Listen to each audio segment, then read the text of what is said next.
النهارده هنعمل طاجن كوسه باللحمه بطريقه سهله وطعمها رائع. دي كل المكونات اللي هنحتاجها. نغسل الكوسه كويس قبل الاستخدام. نقطع الكوسه لقطع مناسبه. نقطع البصل قطع صغيره.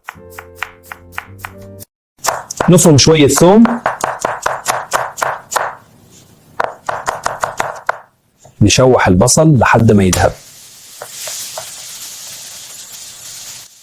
نضيف الثوم ونقلبه مع البصل.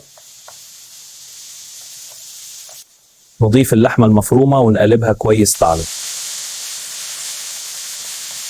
نضيف الملح والفلفل والبهارات حسب الرغبة.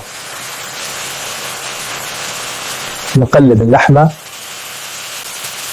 لحد ما تتحمر. نضيف الطماطم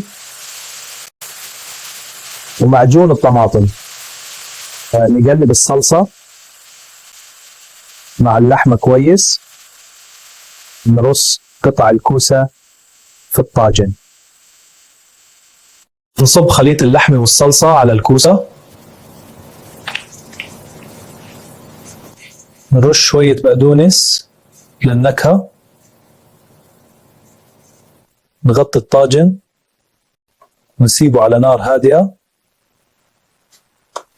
نسيب الطاجن يستوي حوالي 30 دقيقة. نظبط الملح والفلفل حسب الطعم. الطاجن جاهز دلوقتي. نقدم الطاجن جنب الرز أو العيش. جربوا الطاجن والطعم فعلا ممتاز. شوفوا الشكل الجميل للطبق. جربوا الوصفة وقولوا لي رأيكم.